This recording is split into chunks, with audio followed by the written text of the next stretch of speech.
अनाज पर दुनिया में मचा है हाहाकार। बांटने वाले मोदी क्यों समेटने लगे गेहूं की बोरी।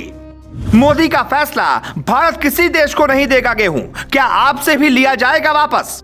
2 पहिया और 4 पहिया वाले गरीब देख लें मोदी योगी का रिकवरी वाला भयानक प्लान। शहर शहर एक सवाल गूंज रहा है कि जो मुफ्त का अनाज मोदी योगी ने बांटा है वो एक एक दाना वापस लिया जाएगा। कोटेदार गांव गांव ये संदेश फैला रहे हैं कि मोदी जी अब राशन वापस लेने वाले हैं। उधर मोदी का ऐलान है कि गेहूं अब किसी भी देश को भारत कतई नहीं बेचेगा। तो क्या भारत में अगला संकट अनाज का आने वाला है? क्या कोयला, पानी, ऑक्सीजन और बिजली के बाद अनाज का संकट दुनिया पर मंडरा रहा है या आपको भ्रामक खबर दिखाई जा रही है? हमने पड़ताल की तो पता चला मोदी का गेहूं वाला नया प्लान क्या है।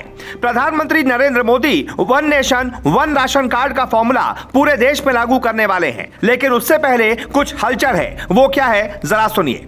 10 मई 2022 को पहले योगी ने एक आदेश जारी किया। जिले के सभी अधिकारियों को कहा कि फर्जी राशन कार्ड वालों का पता लगाओ, लिस्ट बनाओ, ये पता करो अमीर होते हुए भी किस किस ने गरीब बनकर सरकार का राशन खाया है।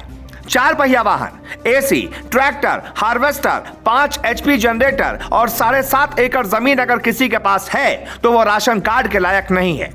20 मई तक अगर कोई भी ऐसा राशन कार्ड धारक राशन कार्ड जमा नहीं करता तो बाजार की कीमत 24 रुपए किलो गेहूं और चावल 32 रुपए किलो के दर से उससे रिकवरी की जाएगी। खबरों के मुताबिक ये रिकवरी 1 जून 2022 से शुरू की जाएगी। अब सवाल खड़ा होता है कि क्या सच में भारत में अनाज संकट आने वाला है? इसका जवाब हमने तलाशा तो कई भ्रामक खबरें हमें मिली, लेकिन क्या सच है वो सुनिए। दरअसल मोदी ने कई देशों की मदद की। जैसे श्रीलंका में हालात बिगड़े तो भारत पहला देश बना जिसने मदद की। भारत ने कई हजार टन अनाज भेजा। जब यूक्रेन पर संकट आया तो भारत ने अनाज भेजा। कोरोना के दौरान जब कई देश भूख से मरने वाले थे तो भारत ने वहां भी अनाज भेजा।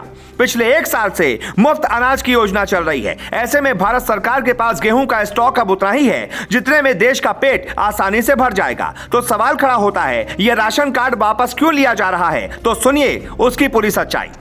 आज भी हमारे देश में ऐसे लोग राशन लेते हैं जिनके घर में गाड़ी खड़ी है, जो सामाजिक और आर्थिक तौर पर मजबूत हैं, वो भी गरीबों की लाइन में लगे हैं। लेकिन मोदी सरकार उस टैक्स सिस्टम पर सुधार करने वाली है जिसका बोझ हर हिंदुस्तानी पर पड़ रहा है।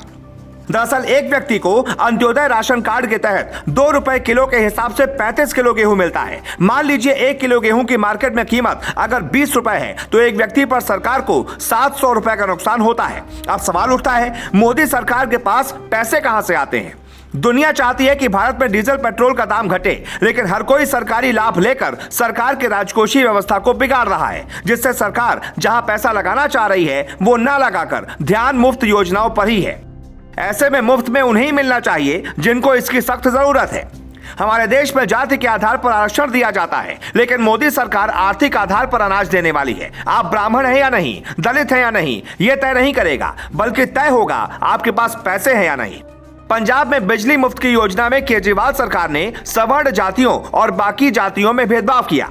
SC ST के लिए 300 यूनिट तक बिजली फ्री दी, जबकि सवर्ण जातियों के लिए मात्र 200 यूनिट ही मुफ्त बिजली मिलेगी। लेकिन मोदी का मास्टर प्लान है आर्थिक आधार पर मदद करना। ग्लोबल भारत टीवी आपसे अपील करता है, आप सक्षम हैं तो सरकारी योजनाओं का लाभ छोड़ दें। जैसे मुफ्त राशन ना लें, सिलेंडर में सब्सिडी ना लें, किसान सम्मान निधि का पैसा अवैध तरीके से ना लें, नहीं तो यह सरकार अपना 1 रुपया भी नहीं भूलने वाली है। Bureau report, global Bharat.